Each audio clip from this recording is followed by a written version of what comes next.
Começa mais um episódio, na verdade, nosso primeiro episódio, VPcast, comigo, Júlio Sobral. Seja bem-vindo, Sobral, ao nosso novo projeto VPcast. Nosso novo projeto, seja bem-vinda, Marcela. Obrigada. Um projeto que será de muito sucesso, tenho certeza, pela sua competência, pela sua experiência já nesse ramo. E o objetivo é falar um pouco de política, economia, ações sociais, com verdade, credibilidade e o principal do nosso podcast, encantamento. Então, eu acho que vai ser primordial para o nosso sucesso. Com certeza já está sendo primordial, até porque é o nosso primeiro convidado de excelência. Com muito carinho, quero apresentar o nosso convidado de hoje, Coronel Oliveira Neto. Ele é coronel veterano da Polícia Militar e bombeiro militar com mais de 30 anos de experiência no serviço público, advogado e engenheiro, mestre e doutor em Ciências Políticas e Segurança de Ordem Pública, vice-prefeito eleito em Taubaté e também secretário de Serviços Públicos aqui na nossa cidade. Seja bem-vindo ao nosso microfone. Eu que agradeço, sempre a oportunidade. É bom a gente estar podendo ter a oportunidade de esclarecer dúvidas e falar um pouco sobre a gente, falar um pouco sobre a cidade. E às vezes o que as pessoas não têm oportunidade de a gente conversar e de nos conhecer com mais profundidade. Essa é uma chance que a gente tem de falar e mostrar quem a gente é. Sim. Sem máscaras, sem maquiagem e falando o que pensa de verdade. Podemos dizer que a gente vai ver o coronel aqui um pouco mais relaxado, mais tranquilo? Sim, claro. Excelente. Né?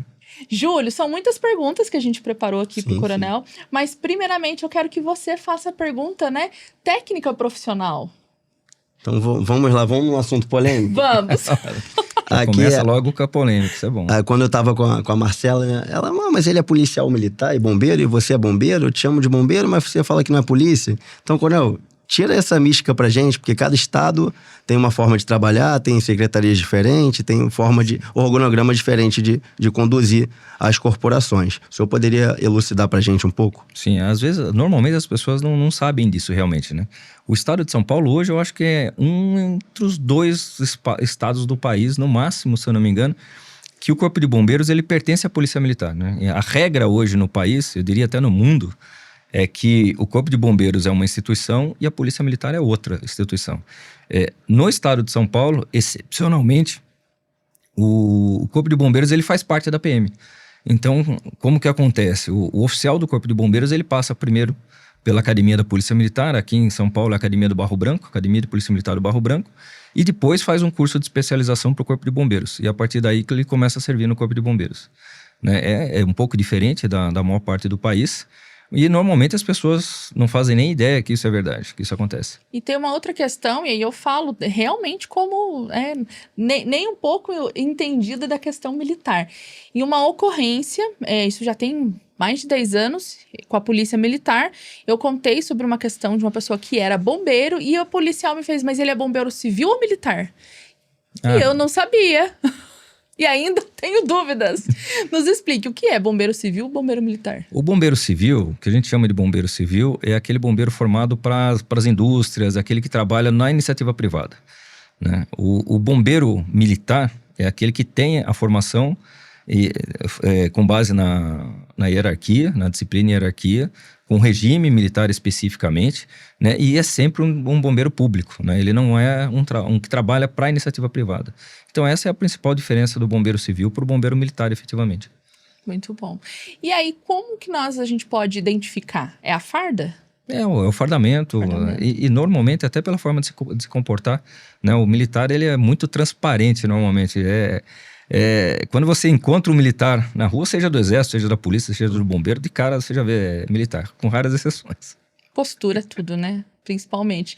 Nós até numa conversa falamos sobre isso, a questão da postura, e muitas vezes ainda não chegou, não formou, mas já tem a postura. Eu vou até fazer um adendo, Marcela. Ontem eu estava no simulado no Rio de Janeiro, da usina eletronuclear, e são mais de 60 agências envolvidas nesse simulado. E eu estava de rua, de campo, com a minha viatura, com a minha guarnição, estava responsável por um efetivo e iriam vir outras forças, Exército, Marinha, Aeronáutica, iria compor ali a equipe conosco. E era um simulado, então é um simulado mais próximo possível da realidade, ele acontece ano sim, ano não. E foi chegando frota da Marinha, frota do Exército, aí frota da Guarda Municipal do município, foi chegando Defesa Civil, Bombeiro, e ali, pela organização e pela hierarquia e disciplina que o coronel comentou, estava muito claro ali a nossa dinâmica.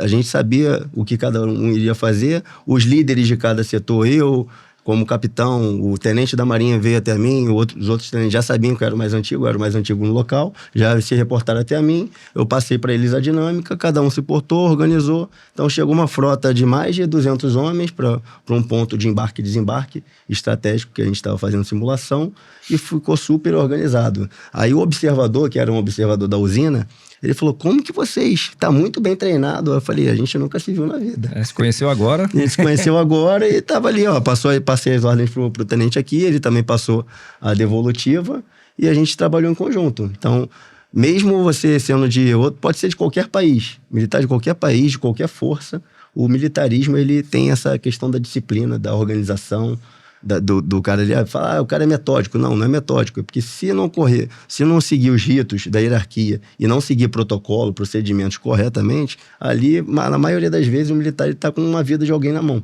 Está dependendo a vida na mão dele. Então, tanto do seu companheiro ali, do seu superior, então do seu subalterno, quanto da pessoa do serviço público, né, que vai ser prestado para a comunidade.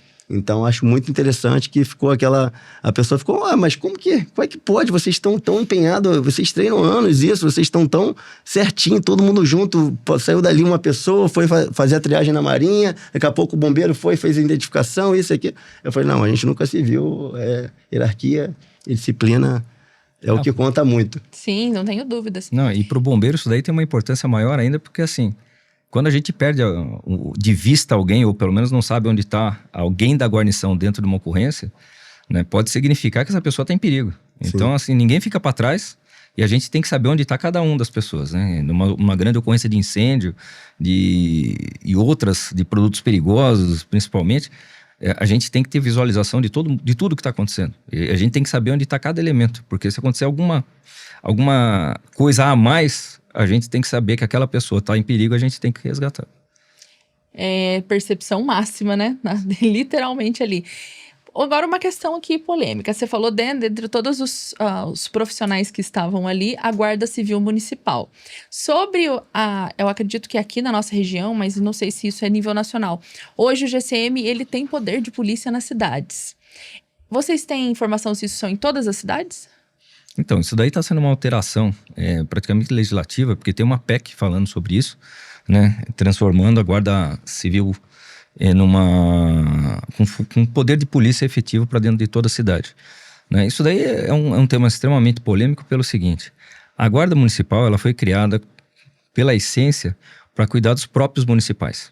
Né? Isso não significa que ela não tenha poder de polícia para determinadas situações. Né? Porque o próprio Código de Processo Penal ele já estabelece que o militar, o policial, ele deve, mas qualquer um do povo pode. Né? Em caso de flagrância, em caso de visualizar um crime, ele pode agir. E a Guarda Municipal, tanto mesmo que não esteja no próprio municipal, ele como qualquer um do povo, e melhor ainda, né? Sendo treinado, sabendo o que está fazendo, agir, né? Ele deve agir. Né? Sim, mas isso a minha opinião pessoal eu não entendo que deveria ser considerado polícia. A polícia é a polícia e não é assim por preconceito, porque eu não gosto da guarda, não é por isso. O treinamento da polícia é diferente. Né? A estrutura que a polícia oferece para o policial, ele é diferente do que a estrutura que a guarda oferece. Né? Para quem já trabalhou no policiamento, por exemplo, eu trabalhei em São Paulo, trabalhei em outros locais, né? A hora que um policial ele grita no rádio pedindo apoio, chove policial de todo lugar. A guarda não é a mesma coisa. Né? A estrutura que a PM tem, né, que a polícia militar tem, é muito macro, é muito maior. Então ela tem mais condições de fazer o combate à criminalidade. Né? E aqui a gente não está falando daquele punguista que furta uma carteira. A gente está falando que nós temos crime organizado, muito bem armado, muito bem estruturado. Né? Nós temos um combate muito grande e que o país ele está mobilizado contra as atuações do crime organizado. E para essas situações, a Guarda Municipal ela não está estruturada para isso, né? Ela serve muito bem para a segurança do município, ela serve para a segurança do cidadão, mas até aí se transformar numa polícia com toda essa estrutura, ainda falta um pouco. Sim. Coronel, a partir desse ano, o senhor tomou uma nova proporção na cidade. Agora o senhor é uma figura pública, conhecida, reconhecida em todos os contextos, em todas as idades, em todos os lugares. Como que foi absorver esse novo momento na sua jornada profissional? Olha, é até difícil falar, porque assim, quando a gente decidiu apoiar o governo Sérgio Vitor, a gente iniciou auxiliando em escrever o plano de governo, né? Aí, pelas tantas, o prefeito nos convidou para ser o vice. Eu aceitei o desafio até para aprender um pouco mais sobre política. Sim. Fomos eleitos, né? E agora a gente está, vamos dizer assim, remodelando a prefeitura. A prefeitura ficou por muitos anos, pelo menos é a realidade da prefeitura de Taubaté que eu estou sentindo, né? Ficou por muitos anos mal administrada, vamos dizer assim, né? Com questões às vezes irresponsáveis, e que gerou uma série de prejuízos para o município.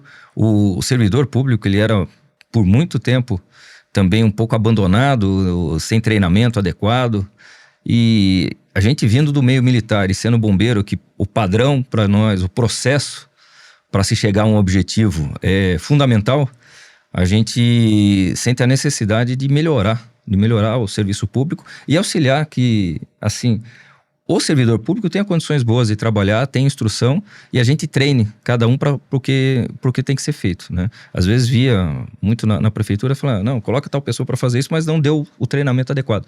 No bombeiro a gente tem curso para tudo, né? O cara vai trabalhar com salvamento em altura, a gente faz um curso de salvamento em altura. Você não pega o recém-formado e põe para fazer um salvamento em altura que ele vai morrer, né? Então a gente treina para tudo, né? E a gente sente que na prefeitura não é bem assim. Lá no Rio de Janeiro, quando a gente fala que a gente é treinado para ser do palhaço ao astronauta. É mais ou menos isso. Então o bombeiro militar faz tudo. Ele vira psicólogo, ele vira palhaço na hora que tem que atender criança, ele vira astronauta quando tem que ir para altura. Mas está treinado. Mas está treinado. Mas está treinado. O processo é muito importante. E isso que o senhor falou, Coronel, é muito importante a gente trazer essa pauta de colocar, né, a partir desse novo momento político, a importância do político ter formação, do político ser uma pessoa técnica de determinado assunto, até, né, falando hoje da carreira mesmo, vereadores, sim, prefeitos, presidente, de ter uma formação, porque infelizmente, né, a gente carrega aí de anos cultural que, para ser político não precisa estudar, né, e isso é um erro gravíssimo, e continuar trazendo esse pensamento, então é importante reforçar isso, conhecimento técnico, estudo, treinamento constante, porque as pessoas que estão na política, elas estão liderando a quantidade de pessoas que estão atrás, a nossa nação, vamos colocar dessa maneira, né? A nossa população. E aí, mais uma vez, trazendo até pela questão do militarismo, a importância da hierarquia, de quem está à frente, está ali com total ciência do que está comandando, né, Sobral? Sim. A gente tem algumas neuras que, assim, aquilo como a gente tinha falado no início, a gente precisa saber tudo o que está acontecendo com o nosso pessoal, né? Uma das dificuldades que a gente, quando eu entrei na prefeitura, eu senti, é que determinado setor de outra secretaria, por exemplo, ligava e dava uma ordem para alguém do meu setor sem eu saber, né? Para eles era normal, para mim era uma grande ofensa, porque assim, eu tenho que saber o que o meu pessoal está fazendo, né? O controle, né, tem que ser meu, né? Até porque eu tenho que saber se o que ele está fazendo é correto, se é a função dele, se está adequado, porque as responsabilidades são minhas, não são da outra pessoa. Sim. Então a gente leva isso muito a sério e a gente às vezes sente que o poder municipal, as pessoas não estão tão acostumadas com essa metodologia e isso daí influencia bastante na nossa forma de liderança. Mas no final acaba dando certo, as pessoas se acostumam e vê que essa metodologia acaba dando resultado. Até porque já foi colocado em outras situações e está à prova, né? Sim. Outro ponto importante, você já tinha tido uma experiência na política anteriormente? Não, na realidade não. A experiência que nós tínhamos de política, efetivamente, era conversas com deputados, principalmente, porque assim, no bombeiro a gente escreve muita norma, né? Então a gente precisa mostrar essas normas, enquanto são projetos de lei, para os deputados, para que eles entendam o que o bombeiro está pedindo, o que o bombeiro espera, né? A gente precisa muito de conversas com os políticos para buscar recursos, para que eles entendam a profissão, e isso a gente frequentava bastante a Assembleia Legislativa, e essa era a experiência que eu tinha, mas a experiência que eu tinha como funcionário público estadual em contato com o Legislativo, explicando questões de norma. Boa parte das normas do Corpo de Bombeiros, assim, a vantagem de ser mais antigo, vamos dizer assim, é que a gente participou de todas as evoluções legislativas que o bombeiro fez desde a década de 80, né, que eu entrei na Academia do Barro Branco em 88. Então, muitas normas que passaram pela Assembleia Legislativa, a gente ajudou a escrever e ajudou a aprovar, né? Agora, deixa eu falar uma questão. A gente está associado, eu falo a gente, eu tô falando pessoas comuns. Claro. Falou de bombeiro, a gente está falando de incêndio, mas não é somente questão do incêndio. O bombeiro hoje, né, e aí o Sobral pode colaborar aqui com essa pensamento, com essa narrativa. Quando a gente fala da profissão do bombeiro, são muitas questões envolvidas, e eu quero que você explique hoje, quando a gente fala, chama o Sobral, para que você está sendo chamado? Então, hoje, conforme você falou, né?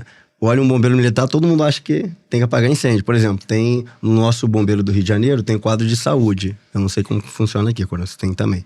Tem uma área também de ambulâncias, né? Mas lá tem quadro médico. Então, tem um médico, o médico ele tem que ter o treinamento básico de combate a incêndio também. Porque se verem ele fardado na rua, ali se deslocando pro serviço dele, tem um carro pegando fogo, tem um cara ali fardado de bombeiro. Aí o cara é médico. O cara tem que aprender, pelo menos, a acionar o extintor. Tem que saber fazer alguma coisa, tem que saber ligar, fazer a triagem para poder pedir reforço. Então, E hoje o carro-chefe do Corpo de Bombeiros são acidentes de trânsito, não é incêndio em si. Pelo menos na estatística no Rio de Janeiro, o carro-chefe, a maioria das estatísticas são colisões de veículo com veículo, auto versus auto, auto versus moto. Então, tem uma linha de serviço, né, escopo de serviço muito abrangente. Desde o cara preso no elevador até o corpo perdido numa baía, num rio, que tem mergulhadores, no ar, através de helicóptero, jet ski também no mar. Então, é uma série de especializações, especificações que, se você for ver, você vai falar, caraca, o Corpo de Bombeiro está treinado em tudo. Sim. Principalmente quando se fala de defesa civil, né, Coronel? Porque a defesa civil também, ela se comunica com praticamente tudo. Isso. É onde vem as normativas que o senhor estava dizendo, né? A questão da defesa civil. Sim, também tem as normas de prevenção contra incêndio, né?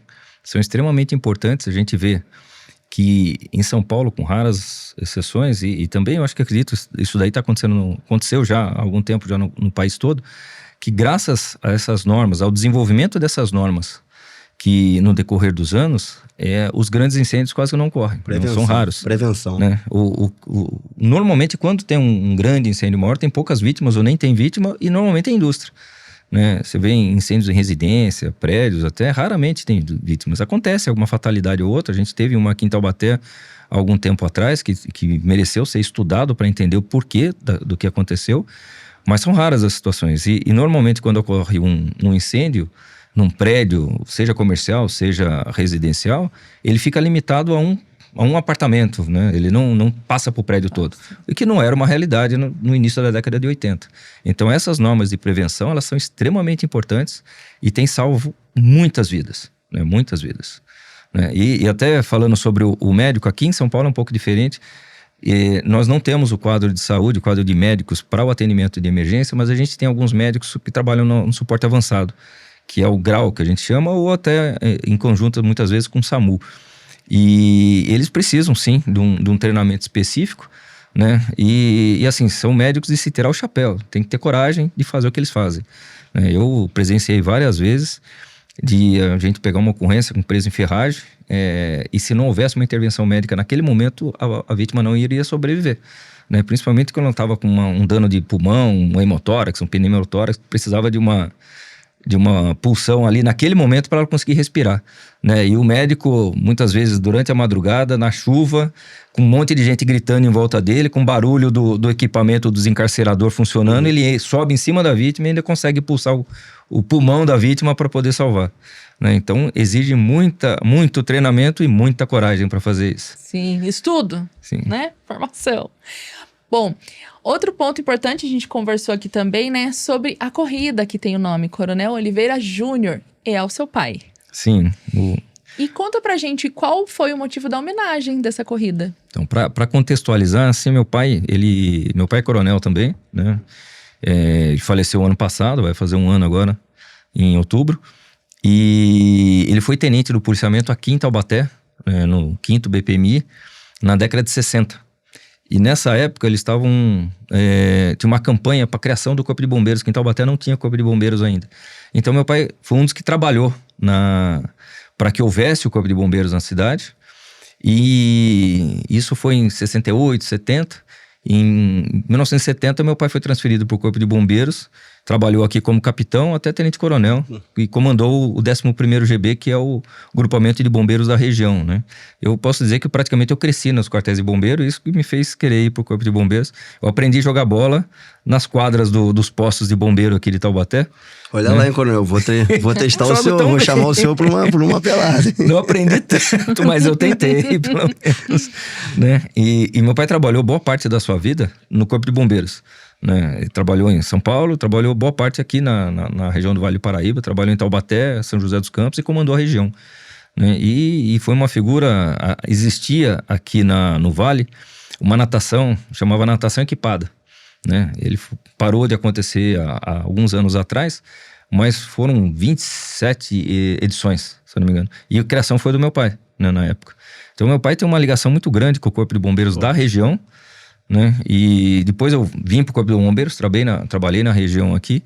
E assim, eu sempre fui apaixonado por esporte. Meu pai era professor de educação física, sempre fui apaixonado por esporte e eu herdei isso daí. Todo bombeiro gosta de esporte, né? Não tem como não ser.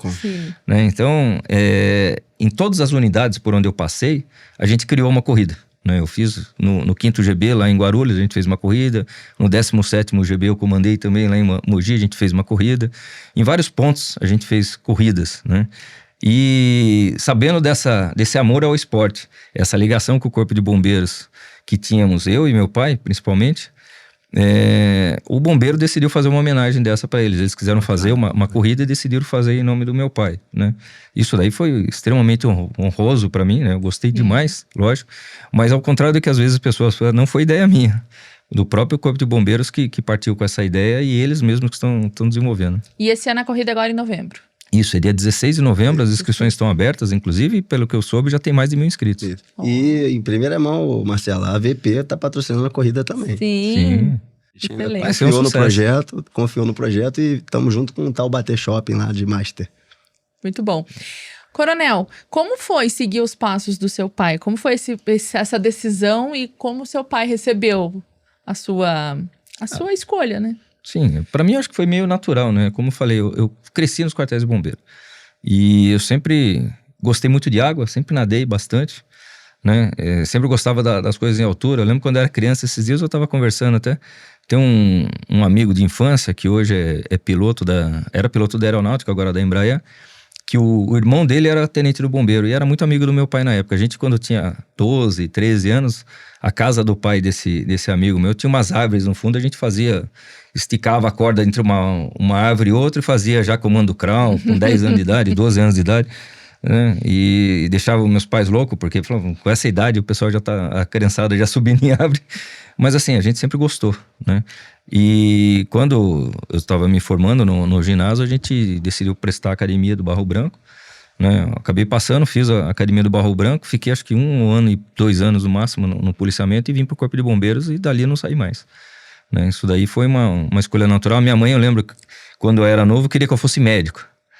Daí eu falei, não, eu posso ser então bombeiro médico. Então já desde criança eu tive essa vontade e por sorte eu consegui cumprir o meu sonho de criança e fazer o que eu quis. Parabéns. Obrigado. Bom, agora eu quero fazer uma pergunta assim, né, Sobral, como líder público, né, sendo aqui uma liderança na nossa cidade, quais são os princípios inegociáveis? Bom, o meu nome não tem preço, né? Então, eu quero fazer e eu vou fazer o que está previsto que tem que ser feito e buscar uma evolução dentro do município. A gente não negocia a nossa ideologia, a gente não negocia os nossos valores. E esses são os principais princípios inegociáveis. A gente chegou por conta que, assim, se você quer ser rico, não vai ser bombeiro, não vai ser policial. Você vai sempre ter uma vida razoável, mas nunca vai ser rico. E eu tenho a mesma concepção na política, né? Eu entro na política para tentar ajudar a população e tentar ajudar ao meu município, a cidade onde eu nasci, onde eu cresci, né? Onde eu tenho meus filhos, as minhas filhas, né? E a gente quer realmente ajudar. O bombeiro, a polícia, ajuda sem olhar quem, né? A gente não vê o quanto a pessoa ganha, como ela está vestida, a gente simplesmente socorre. E eu mantenho a mesma coisa dentro da prefeitura. Aqui a gente está falando muito Coronel Oliveira Neto, mas quem é o Oliveira em casa? Não, sou casado há uns 25 anos, tenho 2 filhas, uma delas já é advogada, né? Já tem a sua vida própria. E eu tenho uma pequenininha de 10 anos, chama Helena, né? Que está, vamos dizer assim, crescendo cada vez mais. E é difícil, às vezes, ter um filho sendo mais velho, né? Eu já estou com quase 55 anos, ter uma filha de 10 tem que ter muita energia. Então a gente tem que treinar um pouco para poder suportar isso daí. Mas eu busco da minha casa e minha família, para mim, é tudo. É o que me move nos dias. E é o que me motiva para fazer cada vez melhor pela minha cidade, porque todos nós estamos aqui. Sim. Né? Então isso daí efetivamente é o que me guia. Eu sou apaixonado por esporte, sempre fui apaixonado por esporte. Hoje eu não estou tão na forma quanto eu gostaria, mas eu já fiz algumas provas de Ironman, né? Fiz pelo menos 8 Ironmans, full, que a gente chama, que é aquele completo. Fiz uns 12 Ironman, meio Ironmans, fiz muitas provas de natação, muitas provas de corrida. Sempre fui apaixonado pelo esporte. Então são as 2 coisas que eu mais gosto de fazer. Ou estar com a minha família ou fazer esporte. O senhor dando essa informação aí, eu correr do lado do senhor na corrida, eu não vou mais não. Mas hoje eu não tô com essa bola toda mais não. Coronel, para as pessoas jovens que estão nos acompanhando, você acabou de dizer, né, que tem uma filha de 10 anos. Para os jovens que estão sonhando com a carreira militar, buscando, né, ter esse lado profissional e para a questão pública, militar, qual é o seu conselho? Se você pudesse falar hoje para um menino jovem que está sonhando? Primeira coisa, primeiro estude muito, porque não é fácil entrar numa academia também, né? Aquele que entra na academia, ele realmente se dedicou, teve força de vontade, persistência, porque normalmente é raro a pessoa passar na primeira vez. Então ele vai prestar uma vez, reprova, não desista dos seus sonhos para começar, né? Eles podem estar mais perto do que você pensa e às vezes as pessoas desistem chegando perto do destino. E segundo, pense no que você quer, não para você, mas o que você quer para o próximo. Que essa eu acho que é a maior lição do bombeiro, do militar, né? É trabalhar pro próximo. É servir, você já emocionou. É o que a gente falou que quando ele estava contando para mim, né? Sair todos os dias colocando a sua vida em prol do outro, né? Sim. Essa eu acho que é a maior vocação que tem que ter. Eu digo que o bombeiro, ele nasce bombeiro. Ele só entra depois, mas ele nasce bombeiro. Ele fugiu. Conta pro coronel. Então, a minha história foi bem diferente, cara. Eu venho de uma família que eu já tô na 4ª geração. E desde o meu bisavô, a minha espada é do meu bisavô, Nossa. Major Sobral. Depois veio... Impressionante. Meu bisavô veio das praças, foi de soldado até major do quadro administrativo. E depois veio o meu avô também, veio das praças. E depois fez academia, a 6ª turma do oficialato. Foi a academia que era no quartel central nosso lá, no Corpo de Bombeiro, a primeira academia que teve. E aí depois veio meu pai, em 86... Também fez a 2ª academia que teve, que trocou de local a academia. Aí meu pai foi da 2ª academia, aí já entrou aspirante. Saiu até coronel full também, meu avô também. Saiu até coronel full. E eu entrei na 3ª academia, que a academia trocou de lugar novamente. Então a minha família pegou as 3 academias. E no começo eu não queria ser bombeiro militar. Falei pra Marcelo, eu sonhava em ser astronauta. Então, por isso, quando eu falo palhaço astronauta, porque eu achei o astronauta lá dentro do bombeiro. Achou lá dentro. Tô buscando mais ou menos isso. Tô buscando. Então, eu não queria. Eu queria passar pra piloto da aeronáutica e possivelmente um dia ir pra NASA, ser astronauta mesmo. Eu sonhava com isso e achava que isso era possível. Só que por limitações físicas, por questão de usar óculos, questão de coluna, eu não conseguiria passar na prova da EPICAL, então da AFA, por limitações. Para um piloto. Ele tem certos tipos de limitações físicas, tem questão de exame de saúde, psicomotora, enfim. E eu entrei para a faculdade, fui para fazer o FRJ, matemática no FRJ. Então, fui virar o paisano total ali, adestrado. Fazer matemática, desculpa. Fiz 2 anos... Foi o que eu falei, eu chamei de nerd umas 4 vezes. Fiz 2 anos e meio de matemática e aí eu passei pro... Eu vi que, dava aula, ficava o dia inteiro, falei, não tô ganhando nada, professor não... Enfim, aí eu falei, vou ser servidor público. Queria ser servidor público para depois fazer um concurso para auditor fiscal, algo do tipo, e tava visando só a parte da estabilidade. Aí eu passei pro bombeiro e até ali nos 6 primeiros meses eu falei, cara, o que eu tô fazendo aqui? E eu tinha, um exemplo a ser seguido ali, a família inteira, e nunca segui. Eu sempre fiz bombeiro mirim, fiz o projeto Botim que a gente tem no mar, acompanhava meu pai nos quartéis, mas nunca despertou aquele desejo, olha, eu vou ser bombeiro militar. Não, eu queria ser piloto da aeronáutica. Não queria ser bombeiro, queria ser militar, mas piloto da aeronáutica. Aí eu... o que eu tô fazendo aqui? Não nasci pra isso. Quero estar no ar, quero estar voando, isso, aquilo. Aí, teve um incêndio perto da minha residência, onde eu corri num quartel como cadete ainda, no 6º mês de formação, perto da minha residência, e entrei no incêndio, era um supermercado, tava pegando fogo na coifa, e ali foram muitas horas de combate, saí, aí eu tirei a máscara pra fazer o descanso, né? Térmico. Aí quando eu vi todos os meus vizinhos que me olharam desde pequeno, né? Inclusive eu sofria muito bullying por ser baixinho, usar óculos quando eu era pequeno. E aquelas pessoas ali que me criticavam às vezes, que não davam nada, estavam ali me aplaudindo, gritando meu nome, parabéns e tal. Todo mundo tirou foto comigo, então eu fiquei muito emocionado ali, senti um arrepio, falei, cara, eu nasci pra fazer isso. Então, mesmo eu querendo fugir ali do que Deus planejou pra minha carreira, pra minha vida, Papai do Céu foi lá e, aqui, você tá aqui, botou um incêndio perto, não botou, né? Deus não faz isso, mas a situação do destino foi um incêndio perto da minha casa, pra poder mostrar assim, aqui, filho, o feeling aqui, por que você fez isso? Mas isso até reforça o que eu falei, né? Tá no DNA. Né? Exato. Aquele que é bombeiro, ele nasce bombeiro, ele pode nem saber disso. Não tem como fugir, não tem como fugir. Ele pode nem saber disso, mas durante a vida ele vai descobrir. Bom, eu perguntei pro Sobral, vou perguntar pra você também, Coronel, não tem como fugir dessa pergunta. Tem uma ou duas situações que te marcaram muito no exercício da profissão? Olha, é difícil falar sobre isso, viu? Teve várias, né? Teve várias. Mas eu acho que duas, assim, que... Assim, as situações mais difíceis que a gente passa é quando envolve crianças, né? São as duas mais difíceis, ou quando envolve crianças, ou quando a vítima, ela tá na sua frente, você sabe que ela não vai sobreviver, mas ela ainda está viva falando com você. Você sabe que é questão de minutos para ela falecer, né? Então, eu tive algumas situações dessas e que realmente marcam mais, né? A gente não esquece das últimas palavras que a gente ouve, vamos dizer assim.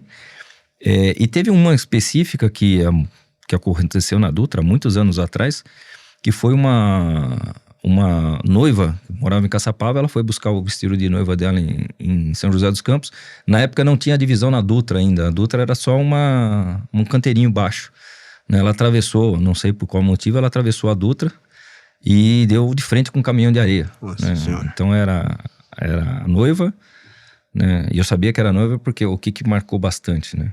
Uma caixa de um vestido de noiva caída no asfalto, esvoaçando. A noiva, a dona do vestido, já presa nas forragens, já sem vida. E mais 3 mulheres caídas no asfalto, né? A mãe dela, inclusive, e mais 2 mulheres, né? É uma cena que aconteceu há quase 30 anos que a gente nunca vai esquecer. É o que eu tava comentando com você, Marcela. A Marcela me perguntou, mas qual foi... Eu falei, a gente fica marcado naquele que a gente não conseguiu salvar, ou então que... A gente não conta, às vezes no socorro num dia... As vidas salvas é ok, 24 faz horas, parte. A gente tá ali, salvou 10 pessoas naquele dia, não vai lembrar. Não vai lembrar. Mas a pessoa que a gente não conseguiu, a gente fica assim, remoendo. Por que eu poderia ter feito? Poderia ter o socorro ter saído mais rápido do quartel? Poderia ter adotado tal tipo de protocolo? Minha tomada de decisão... Tentando respostas, né? Tenta respostas que às vezes não tem como responder. Então acho que isso fica muito marcante na nossa profissão. São as questões mais marcantes que a gente tem, sem dúvida nenhuma. Bom, Sobral tem uma pergunta pra gente fechar, né, Sobral? Pra fechar, Coronel, aqui a gente trabalha, nosso podcast trabalha com encantamento. O senhor vai ser o primeiro a encantar o nosso público. Mais do que já encantou? Mais do que já encantou. Conta pra VP o que o senhor nunca contou pra ninguém em primeira mão. Mas é pra ninguém mesmo, nem na prefeitura, nem nos quartéis. Putz, isso é difícil até de pensar uma coisa dessa. Tem que ser sincero, Coronel. Bem íntimo. Bem íntimo pra poder a gente encantar o nosso público e a gente ter um pouco mais de intimidade também com o senhor. o que o senhor vai falar aqui vai repercutir no Vale, né? E no mundo, porque esse canal vai chegar internacionalmente um dia. Pro mundo todo. Pro mundo todo. Bom, o que eu nunca contei pra ninguém, isso Primeira é mão. complicado, assim. Isso é bem complicado de se imaginar. Pensamentos íntimos, desejos, aquilo que talvez você tenha medos. Assim, Coronel Uma tem vitória, medo? qualquer coisa. olha, é difícil realmente de falar, mas eu acho que é que são coisas assim, que não é que a gente não fala, mas todo mundo já vai perceber. É que as minhas filhas têm mais sucesso do que eu, né? Isso daí é uma coisa que a gente não fala no dia a dia, mas o Não sentimento de todo verbaliza, mundo né? não Mas a gente verbaliza, sente. né? Mas é assim, que todo mundo deu um passo à frente. Então eu fui até certo nível na minha vida, né? Eu acho que tive um certo sucesso na vida, mas eu espero que as minhas filhas tenham mais, né? Sempre um passo à frente, para que a gente sempre consiga evoluir e a família ser mais... a gente quer o melhor para que a gente consiga... O meu sonho é ser superado, vamos dizer assim, pelas minhas filhas. Excelente. Obrigado pela participação, tá comigo. Coronel Oliveira, obrigada pela contribuição, por trazer aqui um pouquinho da sua trajetória, da sua jornada, de abrir o coração, né? Além da farda, e vir aqui compartilhar com a gente a sua história, a sua trajetória. Antes, Marcelo, de terminar, vou propor um desafio pro nosso comandante. Bora. Porque o meu comandante está assistindo esse episódio e ele é fãzaço de esportes e também de futebol. Então eu vou marcar o Amigos do comandante Luiz Eduardo, tá? Que tá me assistindo agora, contra o amigo do Coronel Oliveira. Bora, Só que lá Coronel. eu sou o lateral esquerdo, Coronel. Não cai pela direita, não. Não, vamos marcar sim. Então tá lançado o desafio aí. A gente vai televisionar Isso que eu ia falar. no nosso canal no YouTube. Já segue nas redes sociais, @VPcast, e também a VP Revista, né? Os 2 perfis no Instagram. E aí, em breve, a gente tendo aí esse campeonato, vamos ter também ele aqui, transmitido pra vocês no YouTube. Então vai ser bem bacana, de repente, né? A gente pode até sortear pro pessoal vir assistir, Sim, não sei, sim, dependendo do lugar, né? Colocar aí Pode ingressos tentar o à Maracanã. venda. Maracanã, Nossa, hein? Maracanã. Vamos tentar no Maracanã, no São Januário. Modesto. Ou então aqui no estádio, aqui também tem um estádio na Sim, cidade tem um também. estádio aqui na cidade. Burrão da Central. A gente pode fazer um jogo de ida e volta, comandante. Demorou. Obrigada, comandante. Obrigado, Sobral. Obrigado. Foi. Foi, Episódio foi, entregue. Com certeza vai ser um sucesso. Obrigada, obrigada. Não tenho Agradeço dúvidas. muito a oportunidade de estar aqui com vocês e assim, a honra de ter sido o primeiro ainda. Né? Isso daí é uma honra que não tem preço. Obrigada, a gente tá muito feliz. Eu que agradeço. E é uma honra pra nós, né, Sobral? Eu tenho uma lembrança também. Conta. Tem uma lembrança pro comandante que eu trouxe. Ah, você tem? Tem. Posso pegar? Pode. Então tá. Pera que a Gabi pega. Então tá. É uma bolsa que tá ali. É uma bolsa? É. Gabi, por favor, vou pedir pra Gabi dos bastidores pegarem a lembrança. Enquanto isso, vou fazer o lembrete aqui pra você. Já tá seguindo o canal? Então segue, ativa o sininho, deixa o seu like, que é muito importante. E compartilha esse conteúdo. Tanto aqui no YouTube, Spotify e também nas redes sociais, @vp.cast. VPcast, VP Podcast, você vai encontrar a gente. Certo, Sobral? Certo. Sobral, antes de você dar a lembrança pro Coronel, quero que você também faça o convite para reforçar a corrida e reforçar também o convite para dia 10 de novembro. O que vai acontecer? Então, 10 de novembro, iremos inaugurar também parte do nosso grupo, o Grupo VP, a nossa revista. Então, vai estar a presença tem uma matéria do nosso prefeito de Taubaté também na revista. Tem mais 3 prefeitos do Vale também que deram uma exclusiva conosco, que é o prefeito de Jambeiro, Ariês, o prefeito de Garatá, Gabriel Priante, e o prefeito de Caçapava também, que é o Ian. Yeah. Então, tem uma exclusiva com os prefeitos jovens. Liderança jovem, né? Liderança jovem, que tá um spoiler. E também grandes empresários da região e também da capital de São Paulo que vão estar presentes no evento, além das autoridades civis e militares também. A Gabi tá atrás das câmeras, gente, com a bolsa gigante aqui do Sobral. Não, Sobral. É o do Vasco. Tá dando spoiler do presente já. Até uma curiosidade. O Ian, quando foi sair candidato a vereador, já numa eleição anterior, o pai dele, amigo nosso, nos procurou para auxiliá-lo. A gente acompanhou a campanha dele, foi uma campanha vencedora, né? Logo depois que ele foi eleito, eu tinha um outro amigo que tinha sido eleito, que hoje é o atual secretário de Segurança Pública, trabalhou comigo no Corpo de Bombeiros, o Guilherme Derrite, capitão Guilherme Derrite. Quando o Ian foi eleito, eu levei ele para conhecer na época era deputado federal. Ela falou, esse garoto tem futuro, ele vai longe na política.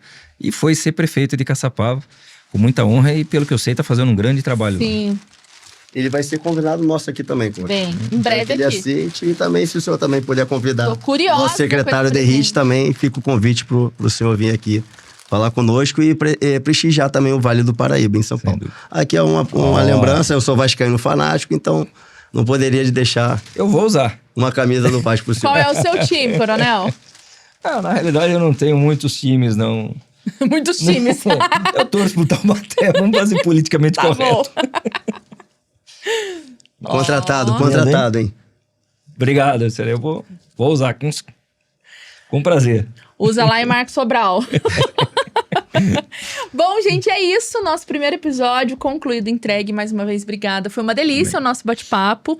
Eu tenho certeza que o pessoal que acompanhou aqui até o final entendeu, né, o quanto é importante a gente trabalhar a experiência e também poder colocar informações dos nossos convidados que não estão nas redes sociais, só aqui no VPcast. Então vem pra VP, o seu podcast do Vale. É isso aí. Até o próximo episódio, gente. Tchauzinho.